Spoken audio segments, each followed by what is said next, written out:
मैं ਹਾਂ ਸੁਰਿੰਦਰ ਸਿੰਘ ਤੇ ਤੁਸੀਂ ਵੇਖ ਰਹੇ ਹੋ ਨਜ਼ਰੀਆ ਬਿਯੋਂਡ ਦਾ ਵੇ।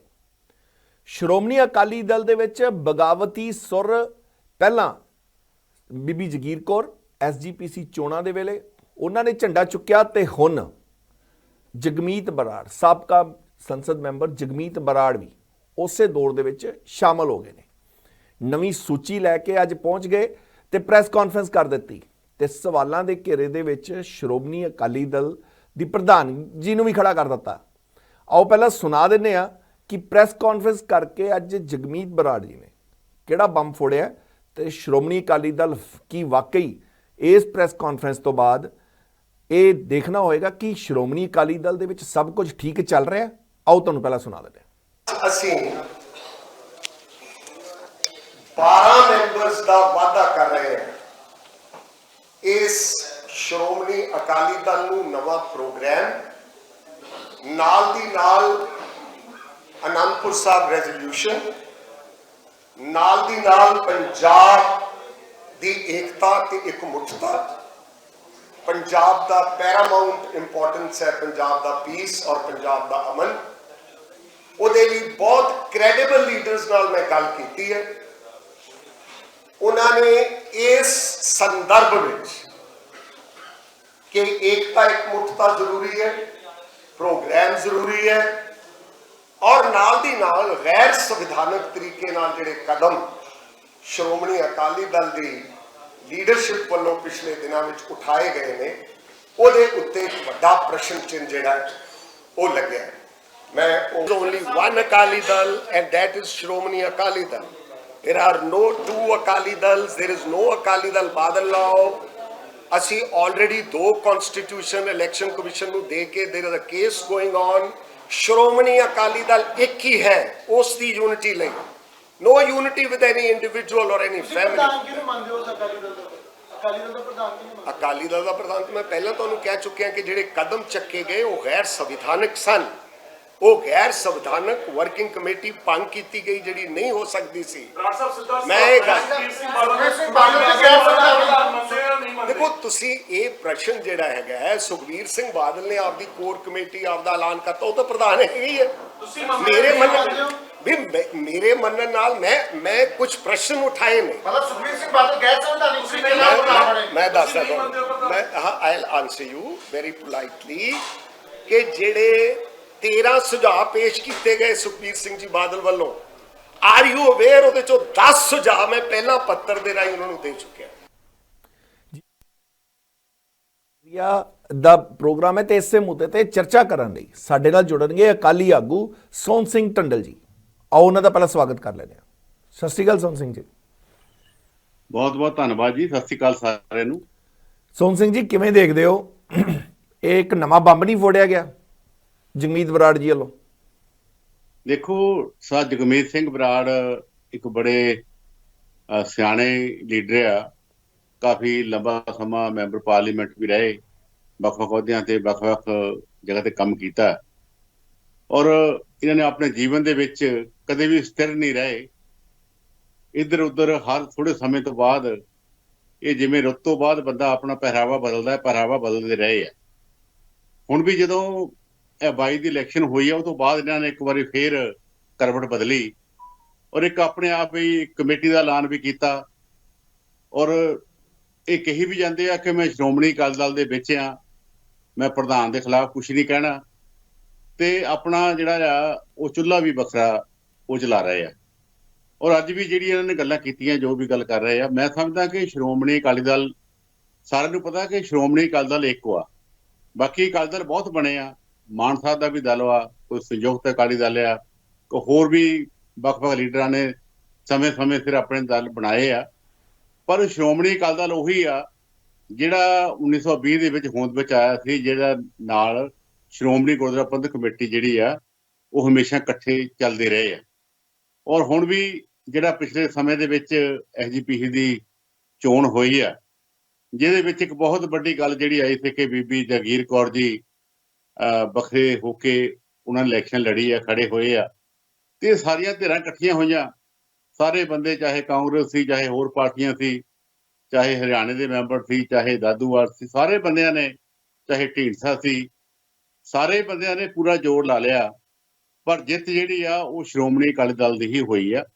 ਸੋ ਇਸ ਕਰਕੇ ਮੈਂ ਸਮਝਦਾ ਕਿ ਇਹ ਸਮੇਂ-ਸਮੇਂ ਤੇ ਇਦਾਂ ਦੀਆਂ ਗੱਲਾਂ ਜਿਹੜੀਆਂ ਆਉਂਦੀਆਂ ਰਹਿਣੀਆਂ। ਜਗਮੀਤ ਸਿੰਘ ਬਰਾੜ ਆਪਣੀ ਗੱਲ ਕਹਿਣ ਦੇ ਬੜੇ ਮਾਹਰ ਨੇ, ਔਰ ਨੋ ਡਾਊਟ ਕਿ ਉਹਨਾਂ ਨੂੰ ਬੜਾ ਤਜਰਬਾ ਹੈਗਾ। ਉਹਨਾਂ ਦੀ ਗੱਲ ਕਰਨ ਦਾ ਜਿਹੜਾ ਅੰਦਾਜ਼ ਆ ਉਹ ਆਪਣੇ ਮਤਲਬ ਚੰਗੇ ਸਿਆਣੇ ਹਿਸਟੋਰੀਅਨ ਵੀ ਨੇ, ਉਹਨਾਂ ਨੂੰ ਪਤਾ ਆ ਇਤਿਹਾਸ ਬਾਰੇ। ਪਰ ਮੈਂ ਸਮਝਦਾ ਵੀ ਇੱਥੇ ਆ ਕੇ ਇਹ ਗੱਲ ਨਹੀਂ ਚੱਲਣੀ ਕਿ ਉਹ ਆਪਣੀ ਸੁਰ ਵੀ ਵੱਖਰੀ ਰੱਖਣ ਤੇ ਅਕਾਲੀ ਦਲ ਦੇ ਵਿੱਚ ਵੀ ਨਾ ਹੋਣ। ਇਹ ਦੋ ਗੱਲਾਂ ਨਹੀਂ ਚੱਲਣੀਆਂ। ਸ਼੍ਰੋਮਣੀ ਅਕਾਲੀ ਦਲ ਬੜਾ ਸਥਿਰ ਆ, ਔਰ ਜਿਹੜੇ ਆਪਣੀ ਜੋ ਕਮੇਟੀ ਬਣੀ ਸੀ ਝੁੰਦਾ ਕਮੇਟੀ, ਉਹ ਤੋਂ ਬਾਅਦ ਆਪਣੇ ਪਹਿਲਾਂ ਸਾਰੇ ਵਿੰਗ ਭੰਗ ਕੀਤੇ ਸੀ। ਹੁਣ ਮੀਟਿੰਗਾਂ ਕਰਨ ਤੋਂ ਬਾਅਦ ਉਹਨਾਂ ਨੇ ਆਪਣੀ ਕੋਰ ਕਮੇਟੀ ਜਿਹੜੀ ਆ ਉਹ ਵੀ ਅਨਾਉਂਸ ਕੀਤੀ ਆ ਤੇ ਐਡਵਾਈਜ਼ਰੀ ਕਮੇਟੀ ਦਾ ਵੀ ਅਨਾਉਂਸ ਕੀਤੀ ਆ, ਔਰ ਸਰ ਸੁਖਬੀਰ ਸਿੰਘ ਬਾਦਲ ਨੂੰ ਸਾਰਿਆਂ ਨੇ ਜਿਹੜਾ ਸ਼੍ਰੋਮਣੀ ਅਕਾਲੀ ਦਲ ਦਾ ਪ੍ਰਧਾਨ ਉਹ ਸਵੀਕਾਰ ਕੀਤਾ।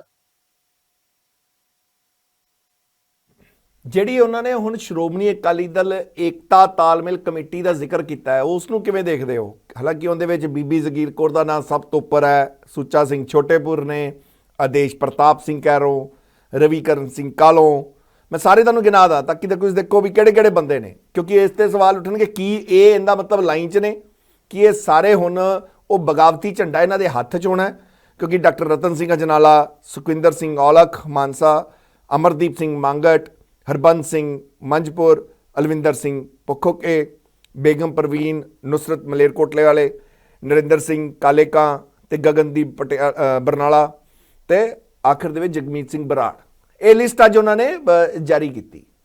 ਹੁਣ ਇੱਥੇ ਸ਼੍ਰੋਮਣੀ ਅਕਾਲੀ ਦਲ, ਉਹ ਤਾਂ ਕਹਿੰਦੇ ਇੱਕੋ ਹੀ ਸ਼੍ਰੋਮਣੀ ਅਕਾਲੀ ਦਲ ਹੈ, ਸ਼੍ਰੋਮਣੀ ਅਕਾਲੀ ਦਲ ਬਾਦਲ ਤਾਂ ਕੋਈ ਹੈ ਹੀ ਨਹੀਂ ਤੇ ਹੋਣਾ ਹੀ ਨਹੀਂ ਚਾਹੀਦਾ।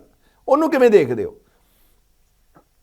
ਦੇਖੋ, ਸ਼੍ਰੋਮਣੀ ਅਕਾਲੀ ਦਲ ਅਸੀਂ ਵੀ ਕਹਿੰਦੇ ਵੀ ਇੱਕੋ ਹੀ ਆ, ਮੈਂ ਵੀ ਕਿਹਾ ਕਿ ਸ਼੍ਰੋਮਣੀ ਅਕਾਲੀ ਦਲ ਤੇ ਇੱਕੋ ਹੀ ਆ। ਜਿਹਦੀ ਜਿਹੜੀ ਆ ਸਰਪ੍ਰਸਤੀ ਸਰ ਪ੍ਰਕਾਸ਼ ਸਿੰਘ ਬਾਦਲ ਕਰਦੇ ਆ, ਜਿਹਦੇ ਪ੍ਰਧਾਨ ਸਰ ਸੁਖਬੀਰ ਸਿੰਘ ਬਾਦਲ ਆ। ਸਾਡਾ ਢਾਂਚਾ ਨਵਾਂ ਜਿਹੜਾ ਆ ਉਹ ਬਣ ਗਿਆ, ਅਨਾਉਂਸ ਹੋ ਗਿਆ, ਔਰ ਇਹ ਜਿਹੜੇ ਬੰਦੇ ਦੇ ਨਾਂ ਲੈ ਗਏ ਆ, ਨੋ ਡਾਊਟ ਕਿ ਬੰਦਿਆਂ ਦੇ ਨਾਂ ਸਾਡੇ ਨਵੇਂ ਢਾਂਚੇ ਦੇ ਵਿੱਚ ਨਹੀਂ ਆਏ, ਪਰ ਉਹਨਾਂ ਬੰਦਿਆਂ ਨੇ ਜਗਮੀਤ ਬਰਾੜ ਦੇ ਨਾਲ ਬੈਠ ਕੇ ਨਾ ਤਾਂ ਕੋਈ ਮੀਟਿੰਗ ਕੀਤੀ ਹੈ, ਨਾ ਉਹਨਾਂ ਦੀ ਕੋਈ ਸਟੇਟਮੈਂਟ ਆਈ ਆ।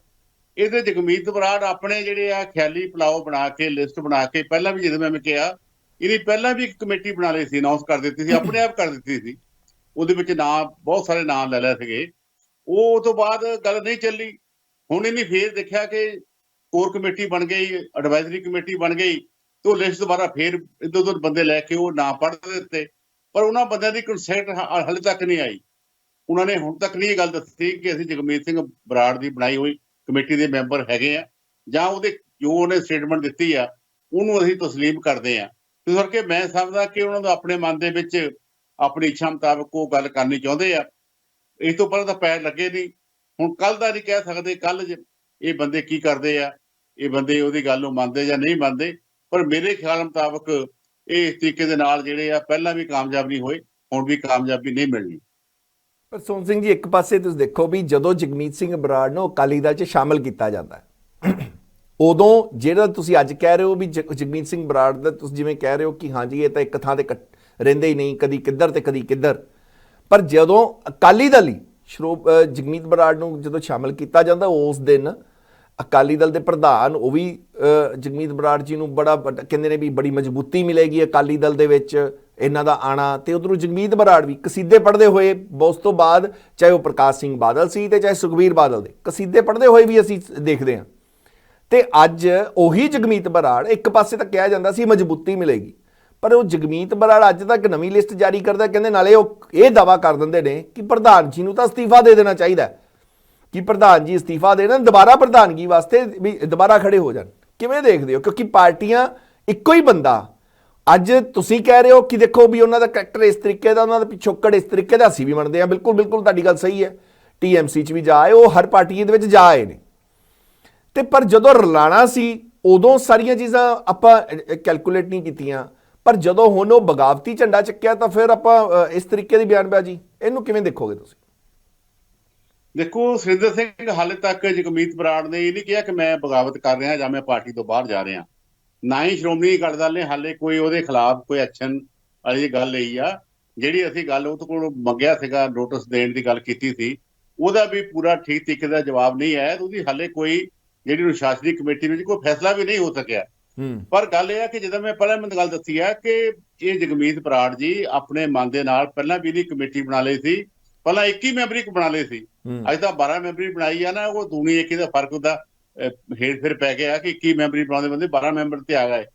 ਇਹ ਆਪਣੀ ਨਹੀਂ ਮਨਮਰਜ਼ੀ ਨਾਲ ਦੇਖ ਲਿਆ ਵੀ ਬੀਬੀ ਜਗੀਰ ਕੌਰ ਨਾਰਾਜ਼ ਉਹਦਾ ਨਾਂ ਪਾ ਲਓ, ਆਦੇਸ਼ ਪ੍ਰਤਾਪ ਜਿਹੜਾ ਉਹ ਤਾਂ ਕਿਸੇ ਮੀਟਿੰਗ ਵਿੱਚ ਵੀ ਨਹੀਂ ਆਉਂਦਾ ਉਹਦਾ ਨਾਂ ਪਾ ਲਓ, ਅਜਨਾਲਾ ਸਾਹਿਬ ਦਾ ਨਾਂ ਪਾ ਲਓ। ਇਹ ਨਾਂ ਪਾਉਣ ਦੇ ਨਾਲ ਮੈਂ ਸਮਝਦਾ ਕਿਸੇ ਦੀ ਕੋਈ ਸਹਿਮਤੀ ਨਹੀਂ ਹੈਗੀ। ਹਾਲੇ ਇਹਦੀ ਕਲੀਅਰ ਕਿ ਜਿਹੜੇ ਅਜਨਾਲਾ ਸਾਹਿਬ ਆ ਉਹ ਢੀਂਡਸਾ ਸਾਹਿਬ ਵਾਲੇ ਗਰੁੱਪ ਦੇ ਵਿੱਚ ਜਾਂ ਬਾਹਰ ਚਲੇ ਗਏ, ਇਹਨੀ ਕਿਹੜਾ ਆਪਣੇ ਨਾਂ ਉਹਦੇ ਨਾਂ ਪਾ ਲਿਆ। ਸੋ ਇਸ ਕਰਕੇ ਇਹ ਗੱਲ ਜਿਹੜੀ ਹੈ ਇਹ ਹੈ ਵੀ ਹਵਾ ਦੇ ਵਿੱਚ ਤੀਰ ਮਾਰਨ ਵਾਲੀ ਗੱਲ ਵਾ। ਇਹਦਾ ਸਿਰ ਪਰ ਹਾਲੇ ਕੋਈ ਹੈ ਨਹੀਂ, ਨਾ ਇਹ ਕਿਤੋਂ ਕਾਮਯਾਬੀ ਮਿਲੀ ਆ। ਬੜੇ ਅਕਾਲੀ ਦਲ ਬਣੇ ਆ, ਅੱਜ ਤੋਂ ਪਹਿਲਾਂ ਬਣਦੇ ਰਹੇ ਆ। ਟੌੜਾ ਸਾਹਿਬ ਨਾਲ ਇਹਨਾਂ ਵਿੱਚ ਕੋਈ ਵੱਡਾ ਤਾਕਤਵਰ ਬੰਦਾ ਨਹੀਂ ਹੋ ਸਕਿਆ। ਉਹ ਵੀ 2002 ਦੇ ਵਿੱਚ ਵੱਖ ਹੋ ਗਿਆ ਸੀ, ਪਰ ਬਾਅਦ ਵਿੱਚ ਬਹੁਤ ਜਲਦੀ ਉਹਨਾਂ ਨੂੰ ਅਕਾਲੀ ਦਲ ਫੇਰ ਜੁਆਇਨ ਕਰਨਾ ਪਿਆ। ਹੋਰ ਵੀ ਬਹੁਤ ਸਾਰੇ ਬੰਦੇ ਆ ਜਿਹੜੇ ਸਮੇਂ ਨਾਲ ਇੱਧਰ ਉੱਧਰ ਜਾਂਦੇ ਆ, ਕੋਈ ਦੇਖਦੇ ਆ ਸਵਾਦ ਬਾਹਰਲਾ, ਪਰ ਮੁੜ ਕੇ ਫੇਰ ਉਹਨਾਂ ਨੂੰ ਸ਼ਾਮਲ ਹੋਣਾ ਪੈਂਦਾ। ਸੋ ਕਰਕੇ ਮੈਂ ਸਮਝਦਾ ਕਿ ਹਾਲੇ ਵੀ ਕੁਝ ਨਹੀਂ ਵਿਗੜਿਆ। ਸ਼੍ਰੋਮਣੀ ਅਕਾਲੀ ਦਲ ਜਿਹੜਾ ਆ ਪੰਜਾਬ ਦੇ ਲੋਕਾਂ ਦੀ, ਸਿੱਖ ਕੌਮ ਦੀ ਨੁਮਾਇੰਦਗੀ ਆ ਕਰਦਾ, ਔਰ ਆਪਾਂ ਸਾਰਿਆਂ ਨੂੰ ਇਕੱਠੇ ਹੋ ਕੇ ਜਗਮੀਤ ਸਿੰਘ ਬਰਾੜ ਨੂੰ ਵੀ ਬਾਕੀਆਂ ਨੂੰ ਵੀ ਇੱਕ ਝੰਡੇ ਥੱਲੇ ਆਉਣਾ ਚਾਹੀਦਾ ਜੇ ਆਪਾਂ ਪੰਜਾਬ ਨੂੰ ਬਚਾਉਣਾ। ਔਰ ਜਾਂ ਜੋ ਸਾਡੀ ਜਿਹੜੀ ਹੈ ਇਹ 100 ਸਾਲ ਤੋਂ ਵੱਧ ਪੁਰਾਣੀ ਪਾਰਟੀ ਆ ਸ਼੍ਰੋਮਣੀ ਅਕਾਲੀ ਦਲ, ਸ਼੍ਰੋਮਣੀ ਗੁਰਦੁਆਰਾ ਪ੍ਰਬੰਧਕ ਕਮੇਟੀ, ਜੇ ਆਪਾਂ ਇਹਨੂੰ ਬਚਾਉਣਾ ਹੈ ਤਾਂ ਸਾਨੂੰ ਸਾਰਿਆਂ ਨੂੰ ਇਹ ਜਿਹੜੀ ਆਪੋ ਆਪਣੇ, ਤੁਸੀਂ ਪਾਰਟੀ ਵਿੱਚ ਰਹਿ ਕੇ ਆਪਣੇ ਵਿਚਾਰ ਦਿਓ, ਆਪਣੀ ਗੱਲ ਕਰੋ। ਉੱਥੇ ਪਾਰਟੀ ਦੇ ਵਿੱਚ ਕੌਣ ਨਹੀਂ ਸੁਣਦਾ ਤੁਹਾਡੀ ਗੱਲ, ਉਸ ਗੱਲ ਤੇ ਜੇ ਕੋਈ ਦਲੀਲ ਚੰਗੀ ਹੋਊਗੀ ਉੱਥੇ ਵਿਚਾਰ ਵੀ ਕਰ ਲਿਆ ਜਾਊਗਾ। ਪਰ ਇਹ ਵੀ ਇੱਧਰ ਦੀਆਂ ਗੱਲਾਂ ਕਰਕੇ ਨੁਕਸਾਨ ਕਰਨਾ, ਪਾਰਟੀ ਨੂੰ ਢਾਹ ਲਾਉਣੀ ਆ, ਆਪਣੀ ਕੌਮ ਦਾ ਨੁਕਸਾਨ ਕਰਨਾ, ਇਹ ਕੋਈ ਬਹੁਤਾ ਸਿਆਣਪ ਵਾਲੀ ਗੱਲ ਮੈਂ ਨਹੀਂ ਸਮਝਦਾ। ਪਰ ਸੋਹਣ ਸਿੰਘ ਜੀ, ਪ੍ਰਧਾਨਗੀ ਤੇ ਸਵਾਲ ਚੱਕਣੇ ਇਹਨੂੰ ਕਿੰਨਾ ਕੁ ਜਾਇਜ਼ ਮੰਨਦੇ ਹੋ ਤੁਸੀਂ? ਕਿਉਂਕਿ ਤੁਸੀਂ ਕਹਿ ਰਹੇ ਹੋ ਵੀ ਹਾਲੇ ਬਗਾਵਤ ਨਹੀਂ ਕੀਤੀ, ਪਰ ਇਹ ਤਾਂ ਬਗਾਵਤ ਹੀ ਹੋਗੀ ਜੇ ਆਪਣੇ ਪ੍ਰਧਾਨਗੀ ਤੇ ਸਵਾਲ ਖੜੇ ਕਰ ਦੇਣ ਕਿ ਹਾਂਜੀ ਉਹਨਾਂ ਨੂੰ ਅਸਤੀਫਾ ਦੇ ਦੇਣਾ ਚਾਹੀਦਾ, ਦੁਬਾਰਾ ਫਿਰ ਪ੍ਰਧਾਨ ਬਣ ਜਾਣ। ਪਰ ਅਸਤੀਫਾ ਦੇਣੇ ਦਾ ਮਤਲਬ ਕੁਐਸਚਨ ਮਾਰਕ ਦਾ ਖੜਾ ਕਰ ਦਿੱਤਾ ਵੀ ਅੱਜ ਦੀ ਡੇਟ 'ਤੇ ਜਿਸ ਤਰੀਕੇ ਨਾਲ ਪ੍ਰਧਾਨ ਸਾਹਿਬ ਪ੍ਰਧਾਨਗੀ ਕਰ ਰਹੇ ਨੇ, ਇਹਦਾ ਮਤਲਬ ਉਸ ਤੇ ਤਾਂ ਸਵਾਲੀਆ ਨਿਸ਼ਾਨ ਖੜਾ ਕਰ ਦਿੱਤਾ ਬਰਾੜ ਸਾਹਿਬ ਨੇ। ਤੇ ਪਹਿਲੀ ਵਾਰ ਹੋਇਆ ਮੈਨੂੰ ਲੱਗਦਾ ਕਿ ਸੁਖਬੀਰ ਬਾਦਲ ਜੀ ਦੀ ਪ੍ਰਧਾਨਗੀ ਤੇ ਇਹ ਮਤਲਬ ਪਹਿਲਾਂ ਬੀਬੀ ਜਗੀਰ ਕੌਰ ਸਵਾਲ ਚੱਕਦੇ ਨੇ ਕਿ ਹੁਣ ਪਾਰਟੀ ਦੇ ਅੰਦਰ ਬਗਾਵਤੀ ਸੁਰ ਦੇਖਣ ਨੂੰ ਮਿਲਦੇ ਪਏ ਨੇ ਤੇ ਉਹਨਾਂ ਦੇ ਸਵਾਲ ਖੜੇ ਕਰ ਰਹੇ ਨੇ ਉਹਨਾਂ ਦੀ ਪ੍ਰਧਾਨਗੀ ਨੂੰ ਲੈ ਕੇ। ਇਹਨੂੰ ਕਿਵੇਂ ਦੇਖਦੇ ਹੋ? ਕਿ ਇਸ ਲਈ ਕਿ ਜ਼ਿੰਮੇਵਾਰੀ ਨਹੀਂ ਲਿੱਤੀ ਗਈ ਕਿ ਵਾਰ-ਵਾਰ ਜਦੋਂ ਆਪਾਂ ਹਾਰ ਦਾ ਮੂੰਹ ਦੇਖਦੇ ਆ ਕਿ ਕਿਤੇ ਨਾ ਕਿਤੇ ਪ੍ਰਧਾਨ ਸਾਹਿਬ ਨੇ ਆ ਕੇ ਉਸ ਤਰੀਕੇ ਨਾਲ ਜ਼ਿੰਮੇਵਾਰੀ ਨਹੀਂ ਲਿੱਤੀ? ਜੀ ਦੇਖੋ ਸਿੰਧੂ ਸਿੰਘ ਜੀ, ਜਦੋਂ ਇਲੈਕਸ਼ਨ ਜਿਹੜੀ ਹੋਈ ਆ ਪਿਛਲੀ ਅਸੈਂਬਲੀ ਦੀ, ਉਦੋਂ ਬਾਅਦ ਸ਼੍ਰੋਮਣੀ ਅਕਾਲੀ ਦਲ ਨੂੰ ਕਾਮਯਾਬੀ ਨਹੀਂ ਮਿਲੀ। ਉਹ ਤੋਂ ਬਾਅਦ ਇਹ ਗੱਲਾਂ ਉੱਠੀਆਂ। ਹੋਰ ਵੀ ਬਹੁਤ ਸਾਰੇ ਬੰਦਿਆਂ ਨੇ ਪ੍ਰਧਾਨ ਸ਼੍ਰੋਮਣੀ ਅਕਾਲੀ ਦਲ ਤੋਂ ਅਸਤੀਫੇ ਮੰਗੇ ਆ। ਢੀਂਡਸਾ ਸਾਹਿਬ ਵੀ ਮੰਗਦੇ ਸੀ, ਉਹ ਤਾਂ ਹੁਣ ਵੀ ਕਹਿੰਦੇ ਸੀ ਬਾਦਲਾਂ ਨੂੰ ਕੱਢ ਦਿਓ, ਅਸੀਂ ਇੱਕ ਹੋ ਜਾਂਦੇ ਆ। ਹੋਰ ਵੀ ਬੰਦੇ ਇਹ ਗੱਲਾਂ ਕਰਦੇ ਸੀ, ਜਗਮੀਤ ਸਿੰਘ ਬਰਾੜ ਨੇ ਵੀ ਕੀਤੀਆਂ। ਔਰ ਮੈਂ ਤੁਹਾਨੂੰ ਇਹ ਦੱਸੀ ਆ ਕਿ ਇਹਨਾਂ ਨੇ 21 ਮੈਂਬਰੀ ਕਮੇਟੀ ਵੀ ਬਣਾ ਲਈ ਸੀ, ਪਰ ਉਹ 21 ਮੈਂਬਰੀ ਕਮੇਟੀ ਅੱਜ ਤੱਕ ਕਿਤੇ ਮੀਟਿੰਗ ਨਹੀਂ ਕਰ ਸਕੇ। ਉਹਨਾਂ ਦਾ ਕੋਈ ਆਪਣੀ ਕੋਈ ਗੱਲ ਸਾਹਮਣੇ ਲੈ ਕੇ ਆ ਨਹੀਂ ਸਕੇ। ਸੋ ਇਸ ਕਰਕੇ ਇਹ ਗੱਲ ਹੁਣ 21 ਤੋਂ 12 ਤੇ ਆ ਗਏ ਆ। ਇਹ ਗੱਲਾਂ ਜਿਹੜੀਆਂ ਆ, ਅਸਤੀਫਾ ਨਹੀਂ ਮੰਗਿਆ, ਪਰ ਅਸੀਂ ਉਸ ਵੇਲੇ ਹਾਲਾਤਾਂ ਨੂੰ ਮੁੱਖ ਰੱਖਦੇ ਆ। ਇੱਕ ਤੁਹਾਨੂੰ ਪਤਾ ਕਿ ਜਿਹੜੀ ਆ ਝੁੰਦਾ ਕਮੇਟੀ ਬਣਾਈ ਸੀ, ਜਿਹਨੇ ਸਾਰੇ ਪੰਜਾਬ ਦੇ ਵੱਖ-ਵੱਖ ਹਲਕਿਆਂ ਵਿੱਚ ਜਾ ਕੇ ਜਿਹੜੇ ਨੁਮਾਇੰਦੇ ਸੀਗੇ, ਹੋਰ ਲੋਕ ਸੀਗੇ, ਉਹਨਾਂ ਦੀ ਰਾਏ ਲਈ ਆ। ਉਹ ਸਾਰਿਆਂ ਨੇ ਜੋ ਰਾਏ ਦਿੱਤੀ ਸੀ, ਉਹ ਕਮੇਟੀ, ਉਹ ਰਿਪੋਰਟ ਆਈ ਆ ਪਾਰਟੀ ਦੇ ਕੋਲ। ਉਹ ਰਿਪੋਰਟ ਦੇ ਮੁਤਾਬਕ ਹੀ ਸਾਰਾ ਪਹਿਲਾਂ ਭੰਗ ਕੀਤਾ ਗਿਆ ਸੀ। ਉਹਦੇ ਵਿੱਚ ਕਿਤੇ ਨਹੀਂ ਕਿਹਾ ਕਿ ਜਿਹੜਾ ਪਾਰਟੀ ਪ੍ਰਧਾਨ ਵਾ ਉਹਦਾ ਅਸਤੀਫਾ ਦਿੱਤਾ ਜਾਵੇ, ਲਿਆ ਜਾਵੇ, ਜਾਂ ਲੋਕਾਂ ਨੇ ਜਾਂ ਜਿਹੜੇ ਲੀਡਰਸ਼ਿਪ ਸੀ ਉਹਨਾਂ ਨੇ ਕਿਸੇ ਨੇ ਮੰਗ ਕੀਤੀ ਇਸ ਗੱਲ ਦੀ। ਠੀਕ ਆ, ਜਗਮੀਤ ਬਰਾੜ ਦੀ ਕਿਤੇ ਐਡਜਸਟਮੈਂਟ ਨਹੀਂ ਹੋਈ, ਉਹਨੂੰ ਟਿਕਟ ਵੀ ਦਿੱਤੀ ਸੀ, ਨਹੀਂ ਕਾਮਯਾਬ ਹੋ ਸਕਿਆ ਪਾਰਟੀ ਵੱਲੋਂ। ਜੇ ਹੁਣ ਉਹ ਨਹੀਂ ਕਾਮਯਾਬ ਹੋਇਆ, ਉਹਨੂੰ ਦੇਖਦਾ ਵੀ ਸ਼ਾਇਦ ਅਕਾਲੀ ਦਲ ਜਿਹੜਾ ਆ ਇਹ ਫੁੱਟਬੈਕ ਤੇ ਚਲੇ ਗਿਆ ਤੇ ਮੈਂ ਕੋਈ ਆਪਣੀ ਨਵੀਂ ਗੱਲ ਜਿਹੜੀ ਚਲਾ ਲਾਂ, ਕਿਉਂਕਿ ਕੁਝ ਬੰਦੇ ਨੂੰ ਸੁਰਖੀਆਂ ਵਿੱਚ ਰਹਿਣ ਦੀ ਆਦਤ ਹੁੰਦੀ ਆ ਤੇ ਉਹ ਆਪਣੇ ਮੁਤਾਬਕ ਕਰ ਰਹੇ ਆ। ਪਰ ਇਹਦੇ 12 ਮੈਂਬਰ ਦੇ ਹਾਲੇ ਮੈਨੂੰ ਇਕੱਠੇ ਨਜ਼ਰ ਨਹੀਂ ਕਿਤੇ ਆ ਰਹੇ, ਨਾ ਹੀ ਕਿਤੇ ਉਹ ਗੱਲ ਹੁੰਦੀ ਆ। ਇਕੱਠੇ ਜੇ ਹੋ ਵੀ ਜਾਣ ਤੇ ਸ਼੍ਰੋਮਣੀ ਅਕਾਲੀ ਦਲ ਜਿਹੜਾ ਆ, ਸਾਡੀ ਜਥੇਬੰਦੀ ਆ, ਉਹ ਬਿਲਕੁਲ ਉਹਨੇ ਆਪਣੇ ਸੁਖਬੀਰ ਸਿੰਘ ਬਾਦਲ ਜੀ ਨੂੰ ਪ੍ਰਧਾਨ ਉਹ ਮੰਨਿਆ ਹੈਗਾ, ਔਰ ਉਹ ਸਾਡੇ ਪ੍ਰਧਾਨ ਆ, ਪ੍ਰਧਾਨ ਰਹਿਣਗੇ। ਸੋਹਣ ਸਿੰਘ ਜੀ, 2024 ਨੂੰ ਲੈ ਕੇ ਕੀ ਤਿਆਰੀਆਂ ਤੁਹਾਨੂੰ ਲੱਗ ਰਹੀਆਂ ਕਿ ਹਾਲੇ ਤੱਕ, ਕਿਉਂਕਿ 2024 ਤਾਂ ਆ ਗਿਆ ਬਿਲਕੁਲ, ਆਪਾਂ 2023 ਦੇ ਵਿੱਚ 1 ਮਹੀਨਾ ਰਹਿ ਗਿਆ ਤੇ ਉਹ ਆਈ ਮਹੀਨਾ, ਤੇ 2024 ਦੇ ਸ਼ੁਰੂਆਤ ਦੇ ਵਿੱਚ ਹੀ ਚੋਣਾਂ ਹੋ ਜਾਣੀਆਂ। ਤੁਹਾਨੂੰ ਕਿਵੇਂ ਦੇਖਦੇ ਹੋ ਉਸ ਨੂੰ ਵੀ 2024 ਨੂੰ ਲੈ ਕੇ? ਕਿੰਨੀ ਕੁ ਤਿਆਰੀ ਹੈ ਅਕਾਲੀ ਦਲ ਦੀ? ਕਿਉਂਕਿ ਸਵਾਲ ਅੱਜ ਉਹਨਾਂ ਨੇ 2024 ਦੇ ਵੀ ਕੀਤੇ ਨੇ, ਤੇ ਇਸੇ ਸਮਝ ਲਓ ਕਿ ਮੈਂ ਹੀ ਉਹ ਸਵਾਲ ਤੁਹਾਡੇ ਨੂੰ ਪੁੱਛ ਰਿਹਾ, ਜਗਮੀਤ ਬਰਾੜ ਜੀ ਨੇ, ਕਿਉਂਕਿ ਅਭੀ ਜਿਹੜੇ 2024 ਨੂੰ ਜਿਹੜੀ ਤਿਆਰੀਆਂ ਨੂੰ ਲੈ ਕੇ ਉਹਨਾਂ ਨੇ ਵੀ ਉਸ ਤੇ ਸਵਾਲ ਕੀਤਾ ਵੀ ਅਕਾਲੀ ਦਲ ਉਸ ਬਾਰੇ ਕੁਝ ਵੀ ਹਲੇ ਸੰਜੀਦਗੀ ਨਾਲ ਮਤਲਬ ਕੰਮ ਨਹੀਂ ਕਰ ਰਿਹਾ ਜੀ। ਦੇਖੋ, ਗੱਲ ਇਹ ਆ ਕਿ ਜਿਹੜੀ ਪਾਰਲੀਮੈਂਟ ਦੀ 24 ਦੀ ਇਲੈਕਸ਼ਨ ਆ ਰਹੀ ਆ, ਉਹਦੇ ਵਾਸਤੇ ਸਹੀ ਮੈਨਾਂ ਦੇ ਵਿੱਚ ਹਾਲੇ ਜਿਹੜਾ ਆ ਉਹ ਅਸੀਂ ਕੱਲ ਹੀ ਆਪਣੀ ਪਾਰਟੀ ਦਾ ਜਿਹੜਾ ਗਠਨ ਕੀਤਾ ਹੈਗਾ। ਇਹ ਤੋਂ ਬਾਅਦ ਮੀਟਿੰਗ ਹੋਊਗੀ, ਮੀਟਿੰਗ ਦੇ ਵਿਚਾਰਾਂ ਸਾਰੀਆਂ ਹੋਣੀਆਂ ਉਹਦੇ ਲਈ। ਔਰ ਮੈਂ ਇਹ ਮਹਿਸੂਸ ਕਰ ਰਿਹਾ ਕਿ ਜਿਸ ਤਰੀਕੇ ਦੇ ਨਾਲ ਪੰਜਾਬ ਦੇ ਵਿੱਚ ਪਿਛਲੇ 5 ਸਾਲ ਕਾਂਗਰਸੀ ਸਰਕਾਰ ਚੱਲੀ ਆ, ਔਰ ਉਹ ਕਾਂਗਰਸੀ ਸਰਕਾਰ ਦੇ ਜੋ ਗਿਰਾਵਟ ਆਈ ਆ, ਕਿਵੇਂ ਉਹ ਪਾਟੋ ਧਾੜ ਹੋਈ ਆ, ਵੱਡੇ ਵੱਡੇ ਘਾਕ ਜਿਹੜੇ ਆ ਮੁੱਖ ਮੰਤਰੀ, ਕੈਪਟਨ ਸਾਹਿਬ, ਹੋਰ ਲੀਡਰਸ਼ਿਪ ਉਹ ਪਾਰਟੀ ਨੂੰ ਅਲਵਿਦਾ ਕਹਿ ਗਈ। ਔਰ ਆਪਸ ਵਿੱਚ ਹੀ ਅੱਜ ਵੀ ਖਿੱਚੋ ਤਾਣ ਆ, ਕੋਈ ਸਿੱਧੂ ਦੀ ਗੱਲ ਕਰ ਰਿਹਾ, ਬਾਹਰ ਆਊਗਾ ਕੀ ਕਰੂਗਾ, ਬਾਪੂ ਆਪਣੀ ਬਾਂਸਰੀ ਵੱਖ ਵਜਾ ਰਿਹਾ ਆ। ਕਾਂਗਰਸ ਦਾ ਬੇਸ ਪੰਜਾਬ ਵਿੱਚ ਜਿਹੜਾ ਆ ਤੁਹਾਨੂੰ ਪਤਾ ਕੋਈ ਨਹੀਂ ਹੈਗਾ, ਤੇ ਦਿੱਲੀ ਵਿੱਚ ਵੀ ਉਹ ਗੱਲ ਨਹੀਂ ਬਣਦੀ। ਬੇਸ਼ੱਕ ਜਿਹੜਾ ਆ ਉਹ ਭਾਰਤ ਜੋੜੋ ਨੂੰ ਲੈ ਕੇ ਰਾਹੁਲ ਗਾਂਧੀ ਆਪਣੀ ਗੱਲ ਯਾਤਰਾ ਕਰ ਰਹੇ ਆ, ਪਰ ਹਾਲੇ ਕੋ ਉਹਨਾਂ ਨੂੰ ਗੱਲ ਉਹ ਹੁੰਗਾਰਾ ਜਿਹੜਾ ਮਿਲਦਾ ਨਜ਼ਰ ਨਹੀਂ ਆ ਰਿਹਾ। ਇਹੀ ਹਾਲ ਜਿਹੜਾ ਸਾਡੀ ਮੌਜੂਦਾ ਸਰਕਾਰ ਆ ਪੰਜਾਬ ਦੇ ਵਿੱਚ, ਜਿਹੜੀ ਆਮ ਆਦਮੀ ਪਾਰਟੀ ਦੀ, ਜਿਹੜੀ ਵੱਡੇ ਵੱਡੇ ਵਾਅਦੇ ਕਰਕੇ ਐਲਾਨ ਕਰਕੇ ਪੰਜਾਬ ਦੇ ਵਿੱਚ ਲੋਕਾਂ ਨੂੰ ਝੂਠ ਬੋਲ ਕੇ ਆਈ ਸੀ, ਉਹ ਅੱਜ ਉਹਦਾ ਜਿਹੜਾ ਸੱਚ ਸਾਹਮਣੇ ਆ ਗਿਆ। ਔਰ 3 ਮਹੀਨਿਆਂ ਬਾਅਦ ਪੰਜਾਬ ਦੇ ਲੋਕਾਂ ਨੇ ਉਹਨਾਂ ਨੂੰ ਜਿਹੜੀ ਪਾਰਲੀਮੈਂਟ ਹਰਾ ਦਿੱਤੀ ਸੰਗਰੂਰ ਦੀ, ਔਰ ਅੱਜ ਸਾਰੇ ਲੋਕ ਪਰੇਸ਼ਾਨ ਆ। ਤੇ ਇਸ ਕਰਕੇ ਮੈਂ ਮਹਿਸੂਸ ਕਰ ਰਿਹਾ ਕਿ ਭਾਰਤੀ ਜਨਤਾ ਪਾਰਟੀ ਆਪਣਾ ਕੋਸ਼ਿਸ਼ ਕਰ ਰਹੀ ਆ ਕਿ ਉਹ ਵੀ ਪੰਜਾਬ ਦੇ ਵਿੱਚ ਕਿਤੇ ਨਾ ਕਿਤੇ ਉਹਨਾਂ ਨੂੰ ਕੋਈ ਜਗ੍ਹਾ ਮਿਲ ਜਾਵੇ। ਪਰ ਪੰਜਾਬ ਦੇ ਲੋਕ ਜਿਹੜੇ ਆ, ਜਾਂ ਜਿਹੜਾ ਸਾਡਾ ਮੇਨ ਵਾ ਜਿਹੜਾ ਕਿਸਾਨ ਆ ਪੰਜਾਬ ਦਾ, ਉਹ ਹਾਲੇ ਬੀਜੇਪੀ ਨੂੰ ਵੀ ਮੂੰਹ ਨਹੀਂ ਲਾ ਰਿਹਾ। ਸੋ ਉਸ ਕਰਕੇ ਅੱਜ ਦੀ ਡੇਟ ਦੇ ਵਿੱਚ ਕੋਈ ਵੀ ਪਾਰਟੀ ਇਸ ਚੀਜ਼ ਦੇ ਸਮਰੱਥ ਨਹੀਂ ਜਿਹੜੀ ਕਹਿ ਸਕੇ ਕਿ ਆਹ ਪਾਰਟੀ ਜਿਹੜੀ ਹੈ 24 ਦੇ ਵਿੱਚ ਇਹ ਪੰਜਾਬ ਚੋਂ ਵੱਧ MP ਜਿੱਤ ਜਾਊਗੀ। ਤੇ ਸ਼੍ਰੋਮਣੀ ਅਕਾਲੀ ਦਲ ਜਿਹੜਾ ਹੈ ਉਹਦਾ ਕੇਡਰ ਉਹ ਵੱਡੀ ਮਜ਼ਬੂਤੀ ਦੇ ਨਾਲ ਲੋਕਾਂ ਦੇ ਵਿੱਚ ਜਾ ਰਿਹਾ। ਅਸੀਂ ਬੂਥ ਲੈਵਲ ਤੇ ਆਪਣੀਆਂ ਕਮੇਟੀਆਂ ਬਣਾ ਕੇ ਲੋਕਾਂ ਦੇ ਵਿੱਚ ਵਿਚਰ ਰਹੇ ਆ। ਸ਼ੁਰੂ ਕੀਤੀ ਆ ਨਵੀਂ ਮੁਹਿੰਮ ਜਿਹੜੀ ਆ, ਉਹਦੇ ਮੁਤਾਬਕ ਜਿਹੜਾ ਸ਼੍ਰੋਮਣੀ ਅਕਾਲੀ ਦਲ ਇੱਕ ਮਜ਼ਬੂਤੀ ਦੇ ਨਾਲ 24 ਦੇ ਵਿੱਚ ਲੋਕਾਂ ਕੋਲ ਜਾਊਗਾ। ਔਰ ਪੰਜਾਬ ਦੀ ਬਿਹਤਰੀ ਵਾਸਤੇ ਜੋ ਕੰਮ ਅਸੀਂ ਪਹਿਲਾਂ ਕੀਤੇ ਆ, ਸਾਡੀ 10 ਸਾਲ ਦੀ ਸਰਕਾਰਾਂ ਨੇ ਕੀਤੇ ਆ, ਉਹਨਾਂ ਸਾਰਿਆਂ ਨੂੰ ਲੈ ਕੇ ਲੋਕਾਂ ਵਿੱਚ ਜਾਵਾਂਗੇ। ਔਰ ਪੰਜਾਬ ਦੀ ਬਿਹਤਰੀ ਲੋਕਾਂ ਨੂੰ ਦੱਸ ਕੇ ਤਾਂ 24 ਦੇ ਵਿੱਚ ਵੱਧ ਤੋਂ ਵੱਧ ਜਿਹੜੇ ਤਾਕਤ ਲੈਣ ਦੀ ਉਹ ਕੋਸ਼ਿਸ਼ ਕਰਾਂਗੇ। ਬਿਲਕੁਲ ਸੋਹਣ ਸਿੰਘ ਜੀ, ਬਹੁਤ ਬਹੁਤ ਧੰਨਵਾਦ ਸਾਡੇ ਨਾਲ ਜੁੜਨ ਲਈ ਤੇ ਇਸ ਅੱਜ ਦੇ ਭਖਦੇ ਮੁੱਦੇ ਤੇ ਅਕਾਲੀ ਦਲ ਵੱਲੋਂ ਆਪਦਾ ਪੱਖ ਰੱਖਣ ਲਈ ਬਹੁਤ ਬਹੁਤ ਧੰਨਵਾਦ। ਬਹੁਤ ਬਹੁਤ ਧੰਨਵਾਦ ਸਾਰੇ ਸਤਿ ਦਰਸ਼ਕਾਂ ਸ਼੍ਰੀ ਦਾ। ਅਕਾਲ। ਸੋ ਇਹ ਸੀ ਸੋਹਣ ਸਿੰਘ ਜੀ, ਪਰ ਬਗਾਵਤੀ ਸੁਰਤ ਅੱਜ ਹੋ ਗਏ ਨੇ। ਹੁਣ ਦੇਖਣਾ ਹੋਏਗਾ ਕਿ ਅਕਾਲੀ ਦਲ ਵੱਲੋਂ ਅੱਜ ਦੀ ਜਿਹੜੀ ਜਗਮੀਤ ਬਰਾੜ ਵੱਲੋਂ ਜਿਹੜੀ ਪ੍ਰੈਸ ਕਾਨਫਰੰਸ ਕੀਤੀ ਗਈ ਹੈ, ਅਕਾਲੀ ਦਲ ਉਸ ਬਾਰੇ ਕੀ ਆਪਦਾ ਪੱਖ ਰੱਖਦਾ ਹੈ ਅਕਾਲੀ ਦਲ, ਕਿਉਂਕਿ ਹਾਲੇ ਕੱਲ ਤੱਕ ਇਹ ਮੈਨੂੰ ਲੱਗਦਾ ਪਤਾ ਲੱਗ ਜਾਏਗਾ। ਤੇ ਇਹ ਸੀ ਅੱਜ ਦਾ ਨਜ਼ਰੀਆ। ਕੱਲ ਫਿਰ ਮਿਲਾਂਗੇ ਕੋਈ ਨਵੀਂ ਖਬਰ ਤੇ ਨਜ਼ਰ ਲੈ ਕੇ ਤੇ ਨਜ਼ਰੀਆ ਦੇ ਵਿੱਚ ਪੇਸ਼ ਹੋਵਾਂਗੇ। ਤਦ ਤੱਕ ਤਾਂ ਮੈਨੂੰ ਇਜਾਜ਼ਤ। ਸਤਿ ਸ਼੍ਰੀ ਅਕਾਲ।